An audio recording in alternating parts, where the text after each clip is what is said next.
जब अश्वत्थामा द्रौपदी के 5 पुत्रों की हत्या कर दिया और अर्जुन अश्वत्थामा को पकड़ के ले गए द्रौपदी के पास, बोले कि ये तुम्हारे 5 पुत्रों का हत्यारा है, इसकी क्या सजा होना चाहिए, तुम अपने मुंह से सुनाओ जी। तो द्रौपदी बोली कि इन्हें छोड़ दो।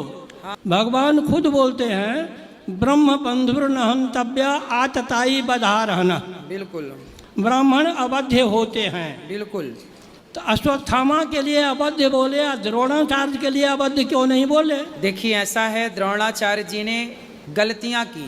ब्रह्म बंधुर न हंतव्य आतताई बधारणा मयैवो भयमामनातम परिपाहि अनुशासनम। हाँ, भगवान कृष्ण कहते हैं कि ब्राह्मण को कभी मारना नहीं चाहिए और आताताई को कभी छोड़ना नहीं चाहिए। हाँ। तो ये जाति से तो ब्राह्मण है अश्वत्थामा, पर कर्मों से आताताई है। अब सवाल आप कर रहे हैं कि जब ब्राह्मणों को मारना नहीं चाहिए तो फिर गुरु द्रोणाचार्य को क्यों मरवाया गया? हाँ। क्योंकि गुरु द्रोणाचार्य जी ने गलतियां की। गलती क्या की कि अपने शिष्य से अंगूठा मांग लिया एकलव्य से। अब आप हमें पढ़ाओ, आप हमें शिक्षा दो और पढ़ा करके आप हमसे अंगूठा मांग लो कि तुम अपनी विद्या का कहीं प्रयोग ना कर सको, तो क्या ये गुरु का धर्म था? बताइए। धर्म तो नहीं था, लेकिन छल से सीख लिया था ना। कोई बात नहीं, भले छल से सीखा तो विद्या ही तो सीखा था। अपराध क्या किया था उसने? विद्या सीखना क्या अपराध था? ने उनकी प्रतिज्ञा थी ब्राह्मण के सिवा किसी अन्य को हम नहीं पढ़ाएंगे। क्यों ऐसी प्रतिज्ञा ली? ये प्रतिज्ञा भी गलत थी। क्यों नहीं पढ़ाएंगे? शिक्षा पर सबका अधिकार है, तो क्यों नहीं पढ़ाएंगे? क्या निषाद राज को नहीं पढ़ाया वशिष्ठ जी ने?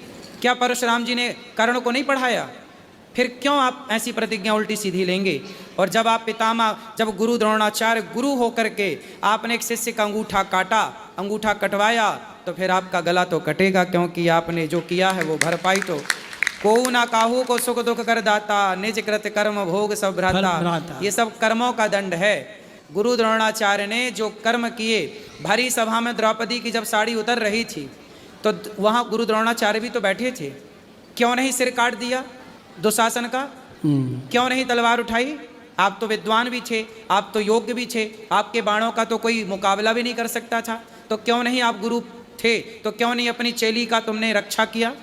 भाई तुम्हारे शिष्य की बहू तो थी, तो गुरु तो पिता होता है, तो वो द्रौपदी इस रिश्ते से बहू लगी ना, पुत्र की पत्नी, पुत्र वधू लगी ना। तो पुत्र वधू की लाज लुट रही है और वो बुला भी रही है कि गुरु द्रोणाचार्य बचाओ। आप क्यों नहीं बचा रहे हैं? क्या वो धर्म था?